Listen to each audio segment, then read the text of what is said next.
What's good, everybody? It's your boy, O'Shea Duke Jackson, back at it again with another episode of the Celebrity Junk.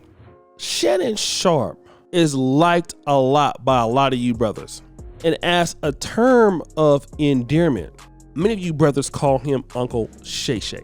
I hear Matt Barnes calling him that. I hear a lot of these other African-American athletes saying that. But I want to prove to you that Shannon Sharpe don't have any respect for black men. And I'm telling you, this mentality that Shannon Sharpe has is the reason why as black men we don't have anything, and we are too a lot of times immature to see that. But let me prove it to you. Let's go back to that Lakers Grizzlies game. And we know that the Grizzlies, they are disrespectful and things like that. But you know that Shannon Sharpe, he has, front row tickets to the Lakers to see them lose every night. He's a big LeBron fan. We understand that. But he got into like a little back and forth with Dylan Brooks. So much so that they had back and forth. Shannon Sharpe jumped out and was ready to go onto the court. He wanted to fight John Morant's dad. Then you had the team going over there and he was telling them they didn't want any smoke. Now, here come you brothers over here in the comment section being foolish, talking about silly things like, well, what are you supposed to do? Go out there and lose his job, get arrested? Well, he the one that jumped up there. Why you gonna jump up someplace if you're not gonna do a goddamn thing? Why are you jumping up in the first place? See, this is what y'all look for any reason to defend idiots, okay? And most of you guys talking like this, you're adult black men, you went to college, some of you have kids, and you think that it is completely okay to jump your 50-something-year-old behind up there and go and talk to these young players like you ain't got no sense, like you're gonna do something. They gotta come and hold you back during a damn basketball game. That's how buffoonish and emotional some brothers are. But listen to this. When Skip Bayless came at him with a very big ad hominem attack, in other words, talking about how Shannon Sharpe shouldn't be talking about Tom Brady because why? Well, Tom Brady's still playing and you retired at 35. You don't have no ability to do X, Y, and Z. This is what he's saying. In other words, how dare you talk about X, Y, and Z? That's what he's saying. Don't talk about Tom Brady. Shannon Sharpe looked like a little kid ready to cry. How you gonna talk about me like that, Skip? I got 2 Super Bowls, Skip. I'm in the Hall of Fame. He about to cry, right? He didn't have none of that energy for Skip Bayless. Now, he didn't come to a subsequent show or two, but he didn't have any smoke for Skip. He knew his place. I don't care how many white women Shannon Sharpe ever got in his life, how much money he got. Shannon Sharpe knows one thing. You better not disrespect the white man on his show, period. Shannon Sharpe know that. He knows that. Now, the brother from Boston, Ime Udoka, knows that. And then TJ Holmes knows that. But see, Shannon Sharpe, he'll toe the line. He'll come with the pro-black talking points and he'll go back with his white woman somewhere and whatever he gonna do and toe the line. But he knows the rules. So he revealed that he pulled Skip Bayless aside to mend their relationship after recent online flare-ups. Okay?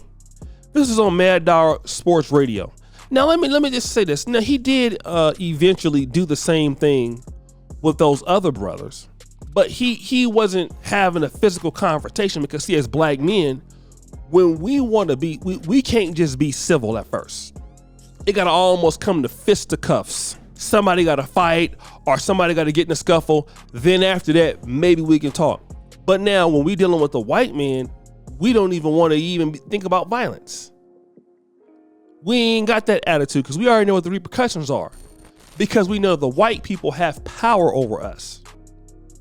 And the reason why the black men don't have power, the reason why we don't have power at all, is because we're not looking for power to have any kind of appreciation with each other.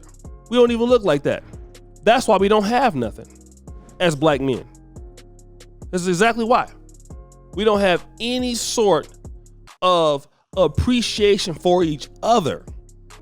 But then get around the white man and wonder why he ain't appreciating us in the way that we feel, why he taking it there.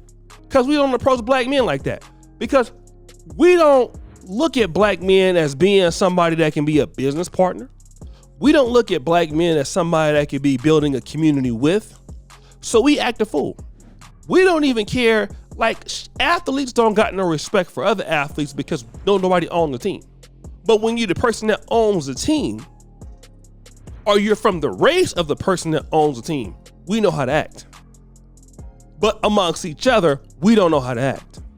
And we can defend this kind of behavior every time we want, but you know that I'm right.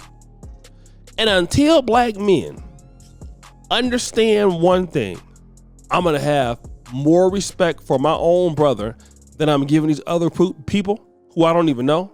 We ain't going to never get it together. We'll be always learning how to reason with the people who blatantly disrespecting you. But then when you get around your own men, you have all that smoke for them. You have all that negative energy for them. And you know, I see that sometimes. I'm gonna be real. I see that a lot in the pro-black community. I've been saying that for years, you know. A lot of brothers who even dropping knowledge. And then when you see the folks they got issues with, it's always somebody in the pro-black world or in the black community. Or if it's always something. It's 5% nation versus Hebrew Israelite. It's always something in the conscious community against brothers. But now, if you listen to their individual messages and what they believe, is always against the so-called white man. But look who they paying a mortgage to. When they go to court, they know how to act. They're not acting a fool like they're acting online. They take all that stuff to the black men. And you see it with these black men who have all this money, but no ownership. And then those are the same people when you're talking about working amongst the black folks. Oh, hell nah, I can't be over at Jackson State. I gotta be over here. But you know, and the same people want to run someplace else. And then once they disrespect you, all of a sudden now you can be civil with them because you hate black people so damn much. That's why we don't have nothing. That's why. Because we rather give our respect to the people who dislike us and will abuse us than versus our own self. That's the issue with black people, with black men in particular. And until, I'm gonna keep putting this into your face, until we as black men start to have some respect. Look at that brother. Sometimes I tell you brothers when you're out there all the time, stop looking at a brother like he your enemy all the time. I don't know what he looking over me. He looking over me. I got something for us. I got news for him. Oh, do you? But when you see the white man, you ain't got no news for him, do you? Oh, he ain't mugging me. He just made me confused. But if it's the black man, what you looking at, Jigga? Jigga, don't you know Jigga? I'll cut you. Now you got all the now you violent now. Now you want to fight. You see? Then when you get around them, now all of a sudden you know how to do something. It's pathetic. It really is. So guys, what do you think? It's your boy, O'Shea Duke Jackson, back at it again with another episode of The Celebrity Drunk. I appreciate you for all that you do. Subscribe to the bell. I'm out.